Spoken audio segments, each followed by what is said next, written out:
Meg from Calvert Library. I just made an interesting find. I usually come down on this beach a couple times a week to look for shark's teeth, and I found a really interesting item.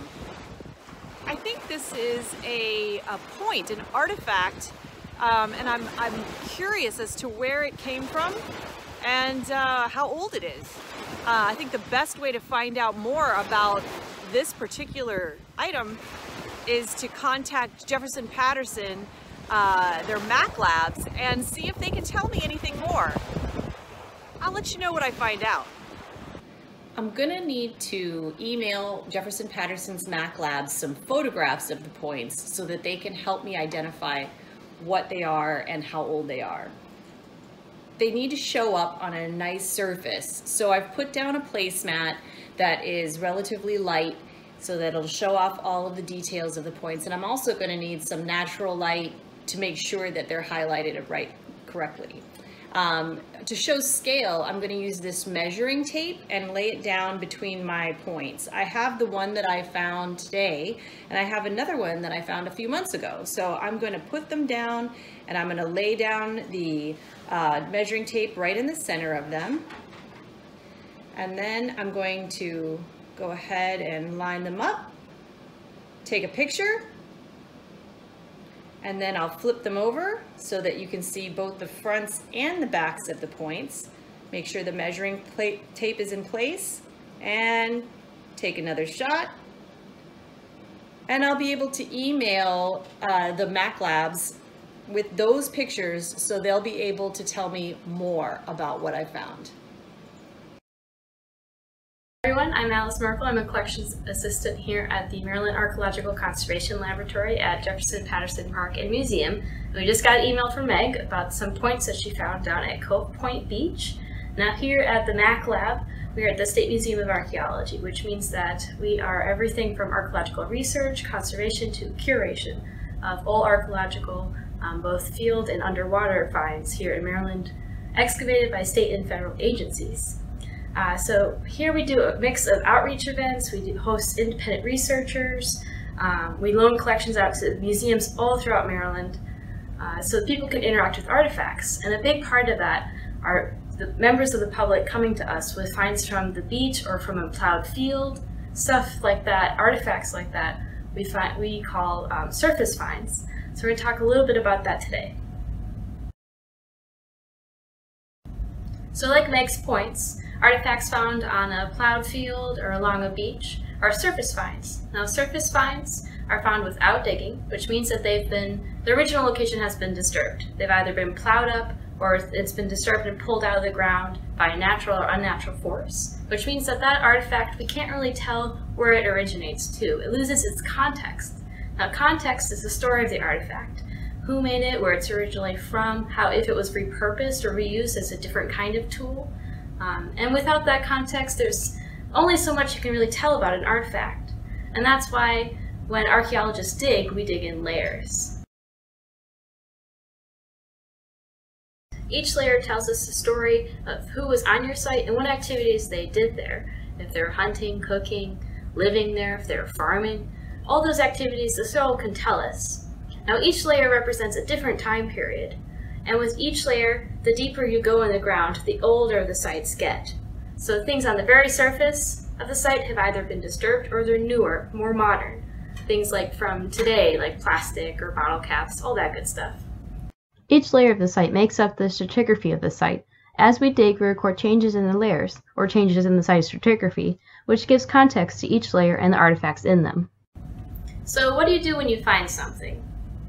Meg did a great job. She went to our website, which is jeffpat, Jefpat, at maryland.gov, and right there you'll see a link for the Diagnostic Artifacts of Maryland page.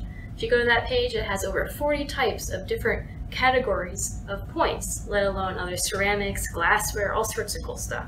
At the bottom of that page, you'll see, to learn more, patricia.sanford@maryland.gov, which is the email. We do recommend that you email us photos. As archaeologists, we can tell a lot from a photo. The photo's well lit, we have some sense of scale, a ruler or a penny, just to give us an idea of how big the artifact is, along with some sense of location of where you found it. Meg did a great job. She sent us these photos, which are well lit, have the sense of scale, in this case, ruler end. And she also gave us the front and back of the points, which really shows us any cool features we need to know about in order to give you an idea of what exactly you found. So once we have a really clear idea of what those artifacts that you found look like, then we can go about IDing an artifact. Now here at the Mac Lab, we have a great collection called the Type Collection. Now these are the best of artifacts, different types of artifacts from all sorts of categories that we can compare your artifact with to look for certain diagnostic characteristics. Most people call stone tools that they find along the beach or in a plowed field, like these artifacts, arrowheads, but a lot of them turn out to be points. Larger points like these with large stems were probably used as knives, blades, or spears, as they were too large to be mounted on an arrow shaft to be used as an arrow.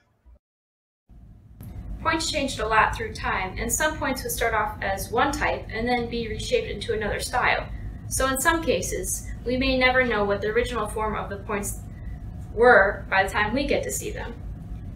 Now looking at points, we look for size, shape, and what the artifact is made out of, the material of it, to figure out what kind of points we should compare it to. In terms of shape, first we look at the base of the point to see if it has a stem. Now, we look at this point first because the base changes the least through the lifespan of the point. Are there notches near the base? Is the artifact long and skinny, or smaller and wider? Next we look at the material. Sometimes some point types tend to be made of just one or two materials, like quartz or rhyolite, and sometimes what the point is made out of doesn't even really matter. Now let's take a look at Meg's points. Now these points are a bit smaller. One is fairly equilateral across, which is similar to this type, which is a Potomac point. The other is a little water-worn, so some information might be lost as it was tumbling along the beach. The other possibility of these points is that they're quite small for this type, but they might be Levana points. They're not the classic shape, but they do have some similarities. The only certain thing we can say about these points is that at this stage they are triangular points. So if you find something cool, make sure to go to our website and check out the Diagnostic Artifacts in Maryland page. There are all sorts of artifacts there, and we kind of walk you through how to identify what you found. The other cool site that we have is called Maryland Unearthed, and that is known archaeological sites that have been excavated in different stages all over Maryland, so you might find something really cool near you. Let's go write an email to Meg telling her about what cool points she found. So in our email to Meg, we're going to let her know that these points are late woodland points. The people of Maryland of the late woodland period were hunters and gatherers and lived in small villages. They used stone tools like points and arrowheads for hunting game like deer, and smaller animals like possums, rabbits, and squirrels were caught with traps. Fish and oysters were also important parts of their diet, which we know thanks to archaeology.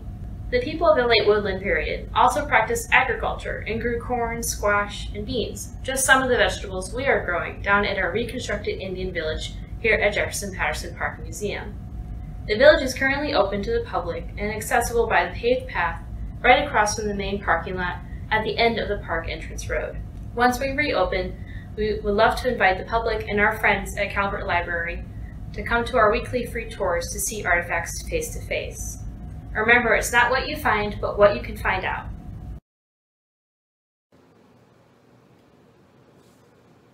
Huh, the late woodland period.